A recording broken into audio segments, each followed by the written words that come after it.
senyales o sign na ikaw ay isang mabuting tao. Ang unang-unang katangian niyan na ikaw ay isang mabuting tao ay ikaw ay laging sumusunod sa iyong mga magulang at sa mga taong nakakatanda sa iyo. Ikaw ay nakikinig sa kanila.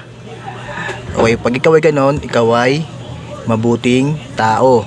So next is kung ikaw ay merong relihiyon o nagsisimba sa mga kapitolyo, kung ano mga relihiyon meron ka, ikaw ay laging umaattend doon. Ikaw ay nagsisimba tuwing simbang araw o kung anong araw yung pagsisimba ninyo. Lagi kang naattend doon. Di ka na palya ng attend sa inyong simbahan o kapitolyo. Then next is yung nagiging o ikaw ay mapagbigay sa kapwa mo, no?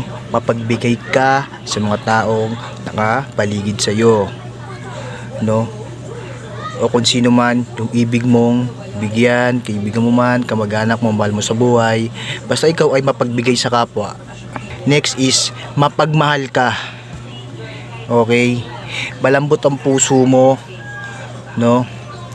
Yung iniibig mo ang bawat tao, no?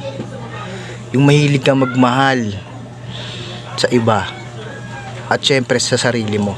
So kung ikaw ay may mga ganong katangian, so ikaw ay isang mabuting tao o nilalang sa mundong to.